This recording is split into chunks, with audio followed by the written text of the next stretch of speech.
여러분 안녕하세요. 수정쌤입니다. 자, 오늘 시작하기 전에 제가 구독자 1000명이 됐습니다. 자, 축하해주세요. 박수 짝짝짝. 자, 오늘 내용은 정시 눈치 작전할 때 알아야 될 눈치 몇 가지라고 해서 어쩌면 여러분들이 알고 계실지도 모르는데 제가 높아심에 몇 개 설명해 드리려고 합니다. 자, 요즘 대학들은 보통 원서 접수 기간이 3일도 있고 4일도 있고 보통은 5일이 제일 많은 것 같아요. 이때 원서 접수를 하면요, 전체 지원의 55%가 마감일에 이루어지고요. 더 좁혀보면 마감 직전 3시간 동안 지원 비율이 거의 38% 이 정도 넘어간대요. 올해는 더 많을 걸로 예측됩니다. 그래서 이 마감 직전에 마지막 경쟁률 발표를 본 후에 3시간 동안 보통 40%의 지원이 이루어지면 그 시간을 지나고 나면 경쟁률이 폭발해 있기도 하고 의외로 경쟁률이 높지 않기도 하고 이런 변화가 많은데, 이런 부분에 대해서 지금까지 작년, 재작년에 보였던 패턴들을 여러분께 설명드리고, 여러분은 그 패턴과 반대로 행동을 하시면 좀 더 남보다 유리한 고지에 설 수 있습니다. 이하에서는 마감 직전 마지막 실시간 경쟁률을 마실경이라고 부를게요. 마감 직전 마지막 실시간 경쟁률, 마실경이라고 합니다. 자, 정시 원서 접수가 시작하기 직전에 여러분이 해야 될 일은 뭐냐면 각 군별로 지원 가능한 학과를 두세 개 정도로 줄여놔야 됩니다. 마지막 최종 선택을 앞두고서 요 대학 중에 요 학과 중에 골라야겠다 이렇게 해놔야지, 막상 이제 실제로 정시 지원이 시작되면 마음이 급해지면서 눈에 보이는 자료를 보고 원치도 않는 곳에 지원을 해버리는 경우도 많아요. 그러니까 미리 마음을 정리해놔야 된다는 거예요. 그 정리의 가운데는 관심대학의 학과 수시 2월 인원을 확인해 놔야 합니다. 모집 인원이 가장 많이 수시 2월에서 증가된 학과들을 찾아놓는 게 좋고요. 작년의 경쟁률과 입시 결과가 가장 높았던 학과, 낮았던 학과도 파악해 두세요. 낮았던 학과는 올해는 반작용에 의해서 높아질 가능성이 높아요. 자, 그 다음에 비슷한 학과라면 모집 인원이 많은 곳을 미리 선택해 놓는 게 더 안정적입니다. 예를 들면 컴공이나 소프트웨어는 비슷한 학과라고 볼 수 있잖아요. 인기도 많고요. 이 두 곳을 지원하려는데 성적이 간당간당하다면 모집 인원이 많은 학과를 선택하는 게 너무나 당연하다. 이렇게 정시 지원이 시작하기 직전에 학과들을 골라 놓으시면 이제 지원이 시작되면 보통 첫째 날, 두 번째 날, 세 번째 날에 수험생들의 지원 패턴은요, 자신이 꼭 가고 싶은 대학 중에서 안정권에 있는 대학을 먼저 쓰기 시작해요. 남들이. 그럼 여러분도 그렇게 하시겠죠? 처음 이틀 동안의 지원자는 작년 데이터 기준으로 합격권에 있는 학생들일 가능성이 높습니다. 이 학생들은 합격 컷을 올릴 가능성이 있는 거죠. 그러니까 첫째 날, 두 번째 날, 세 번째 날의 경쟁률이 어느 정도 높아지는지를 보는 거예요. 그런데 여러분이 나는 여기 쓰기로 마음 먹었어, 이런 학과가 적정이나 안정이면 보통 가나군이겠죠. 이러면 빨리 접수하는 게 좋아요. 왜냐면 이미 쓰기로 마음먹은 학과는 쓰시긴 쓰실 거잖아요. 그러면 빨리 쓰는 것이 아직 그 학과를 지원하지 않은 학생들에게 부담을 주는 거예요. 그러니까 입장이 여러분이 바라보는 입장과 실제로 지원한 입장에서의 차이인 거죠.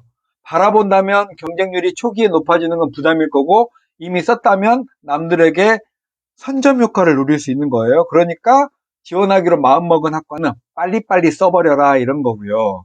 반대로 이제 날짜가 지나가면서 마지막 날에 다가오면 어떤 일이 벌어지냐면, 마실경학과 기억하시죠?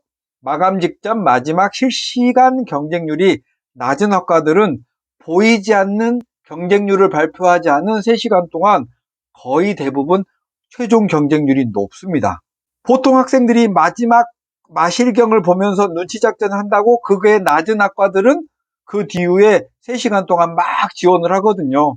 그래서 거의 이거는 맞아요. 마지막 실시간 경쟁률이 낮았던 학과들은 최종적으로 밤에 최종 경쟁률을 보면 거의 대부분 폭발해 있습니다. 다행히도 경쟁률이 폭발하는 게 합격커 상승으로 이어지진 않을 가능성이 높아요.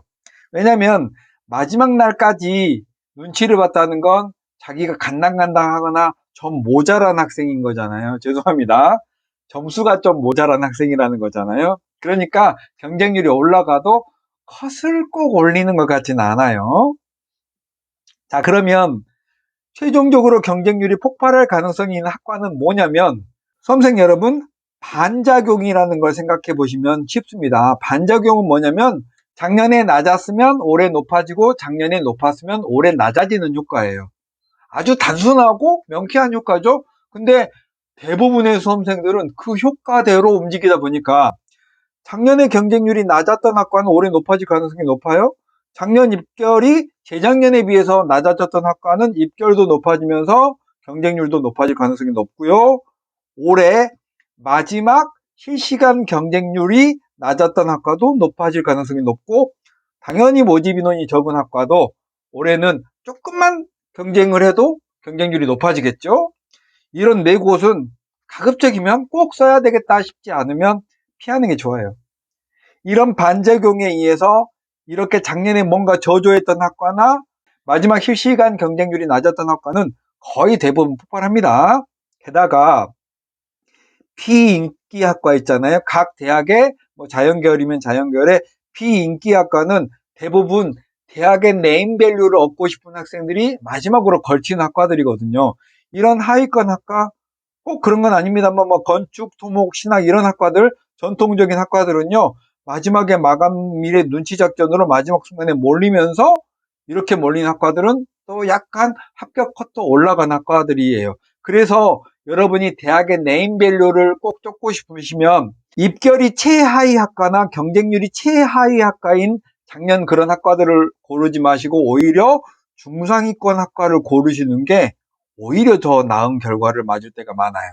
그렇지만 지방대들은 이 모든 법칙을 벗어날 때도 있으니까 여러분 주의하세요. 그럼 반대로 경쟁률이나 입결이 높지 않을 가능성이 있는 학과는 위의 경우랑 반대 경우죠. 작년에 경쟁률이나 입결이 유독 높았던 학과는 올해 조금 반작용에 의해서 떨어질 가능성이 있고요. 모집 인원이 원래 많은 학과나 올해 수시 2월이 많이 이루어진 학과들은 경쟁률이나 입결이 높아지지는 않을 거예요. 마감일 날 오전에 어느 정도 지원이 이루어져서 마실경이 적당히 높은 학과들은 오후에 깜깜이 시간에 경쟁률이 그렇게 높아지진 않아요. 이런 곳에 소신 지원을 하면, 여러분이 상향으로 지원을 하면 오히려 이런 것이 의외의 결과를 만들어내기도 해요. 다만 경쟁률이 높지 않다는 것이 합격 컷을 낮춘다는 말하고 같은 말은 아닐 수 있습니다. 그래서 1, 2, 3일차 경쟁률은 낮고 마감일 오전에 상당한 지원자가 지원하여 경쟁률이 중위권 정도 된 학과들은 최종 경쟁률도 낮을 가능성도 있고 합격 컷도 높지 않을 가능성이 있다는 거예요.